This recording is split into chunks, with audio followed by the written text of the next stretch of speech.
So let's do some quick introductory stuff, then we'll get right to the interview. First of all, hi, I'm Andrew. I'm with Investors Hub, and happy February. Now, I know you guys spent all of January remembering to write 2021 instead of 2020 on your papers, and now you gotta remember that February has 2 R's in it, so all sorts of challenges. We're gonna be chatting with Jea Yu. He's gonna give his impression of what's going on with the GameStop squeeze, and he's also gonna give his prediction for some other companies that all this mania might spill over into. If you like the content, be sure to like, comment, and subscribe. You can also follow us on Twitter at ihub_vision. So chapter points are up next, then we'll hear from Jay.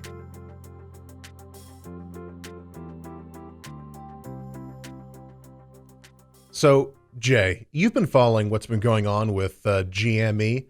Give us your perspective on it. So, the notion that GME is being run by retail traders, on social media, when you're doing a couple 100 million shares a day of a 3-figure stock, it's not all retail traders. It really is. I mean, you've got quants, you've got hedge funds on both sides. When Robinhood and a lot of these brokers actually banned buying GameStop yesterday, stock fell down to the low 100s, and none of your newbie retail traders could even buy, and yet they pumped that thing back up into the 200s, and the post market got as high as like 370. All right, those are professional traders. So the notion that all the hedge funds are getting screwed here, that's completely ridiculous. That's like looking at an iceberg. 20% of it is above water and saying, oh, it's a beautiful iceberg. But the reality is the other 80% is under the surface. And to be able to short GameStop, you have to be a professional or offshore. But to be able to play it, most of these newbies, these Robinhooders, they couldn't even buy the shares, and yet the shares still doubled. All right. So that's a myth. A lot of these short squeezes happen because of hedge funds jumping on the other side, professional traders jumping on the other side. Wall Street is all about transparency. And when transparency becomes too transparent, usually that's when it becomes crowded and it goes the other way. One of the problems is these circuit breakers. They come in every time a stock moves 20% within a 2-minute period or something like that. They'll halt the stock. They'll halt the stock. They'll halt the stock. And GameStop, especially, and even AMC, they demonstrated that these circuit breakers they serve no purpose whatsoever. All they do is they cut off access. All right. And that's one of the biggest problems yesterday. What happened with Robinhood, what happened with a lot of these brokerages looking out for the retail trader. Well, by cutting access, you're not protecting the retail trader whatsoever. When you limit access, when you put on restrictions, you're actually hindering them.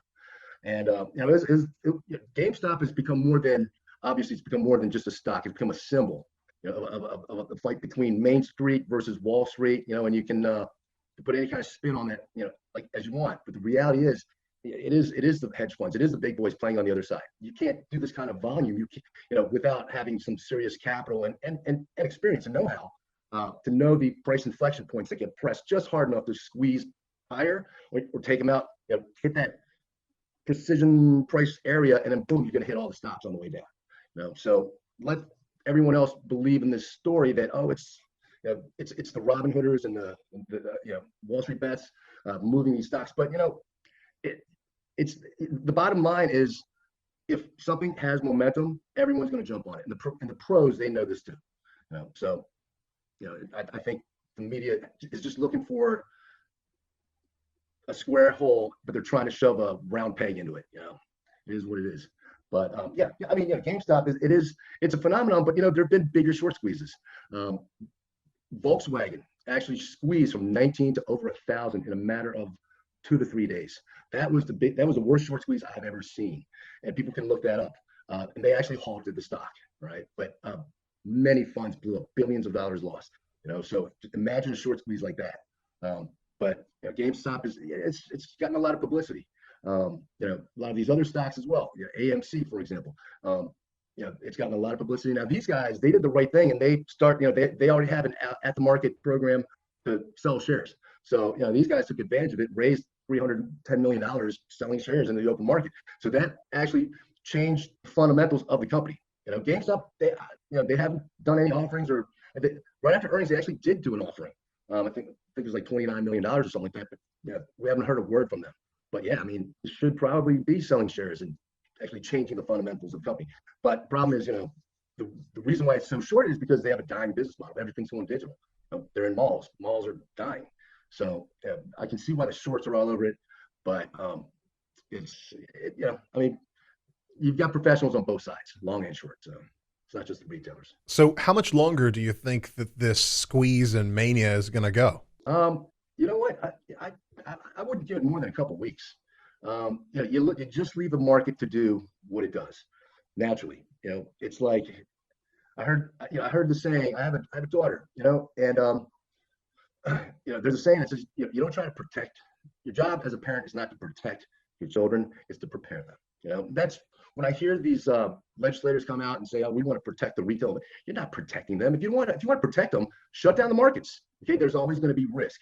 What you need to do is prepare them. You don't prepare them by cutting access to the markets. You don't prepare them by saying, okay, you can no longer buy the stock, but if you own the stock, you can sell. All right, that's pure selling pressure. It makes people think that there's some type of conspiracy going on. You prepare them, but the reality is, if you want to have free markets, you can't put in circuit breakers. You can't put in halts. You got to just let it trade. You got to let it trade. So yeah, as far as GameStop's concerned, it's right now it's artificial, and it is a bubble. I wouldn't short it. I don't even play it. It's just in the after hours is where you're gonna get the most action because you don't have circuit breakers. It's like 1999 all over again. So I give it a couple weeks. Ultimately, it's the market forces will take over. What other companies do you think that this frenzy could spill over into? First of all, the reason a company has a high short interest is because fundamentally there's problems with the company. So it's always a battle between do the short sellers know something that we don't know, or the short sellers behind the curve. Usually they're not behind the curve, but there are times where you have a company that actually is in a turnaround situation. You have a company that fits the theme, the narrative right now. So right off the bat, what are strong narratives? Well, ESG, right? You have the Biden administration. You got clean energy, global decarbonization. That's a strong theme. Solar, renewable energy, electric vehicles, iGaming. That's a strong theme. Now the reality is, a lot of this stuff is BS as well. Green hydrogen is roughly around almost $8 per kilogram. Brown hydrogen is $2 per kilogram. It makes no sense whatsoever, but the theme is strong. So anything that falls into that theme right now is going to get investment. It's strong. It's a narrative. So if you fit the current narrative, that's one thing that works towards triggering some type of a short squeeze, right? If you have a situation where a company is in a turnaround situation, that works as well, all right? AMC, for example, they are the largest theater chain, and their biggest problem was financial. I forgot their cash burn rate a month, but they needed like 125 billion just to stay solvent in January. So because of this stock squeeze, these guys were able to raise money before the squeeze, and on top of the squeeze, the other day, they sold $310 million worth of stock in the open market. So fundamentally, they are actually benefiting from this short squeeze. I think if AMC pulls back into single digits, $6.50, $7, it's right up there with Cinemark, was trading around 20, and they're the leader. So I think fundamentally, this short squeeze actually helped, AMC. It actually helped the company. And they are a post-pandemic play, right? So once everyone gets vaccinated, people are going to go back to the theaters, and that's why you see Cinemark rising, IMAX rising, and AMC justifiably should rise. Not in the double digits just yet, but I think ultimately it can get there. They just need to buy time. They needed money, and they found a way to. They got lucky and they got money. So going back to themes, the next big theme could be space, right? The final frontier. There's a fund manager. Her name's Kathy Wood. She runs ARK Invest, and she's one of the hottest money managers on the street. Last year, when Tesla came out with their Q3 earnings, and this is when Tesla got pounded back down into the mid 200s. They came out with their earnings, their deliveries, Q3 2020, and the stock rose about 40 points, about $208 a share. She was on CNBC, and she had given Tesla a $6,000 price target, which everybody thought she was off her rocker, right? Little did they know, she was in front of the whole EV momentum. Kathy Wood, ARK Invest. So, make a long story short, Tesla post split around this price, trading around $4,500 a share, from $250 to $290 when she made that, gave that price target. So, needless to say, her funds, her ETFs have outperformed. Yeah, they did triple digits in 2020. So her next big thing, supposedly, is space, the final frontier, right?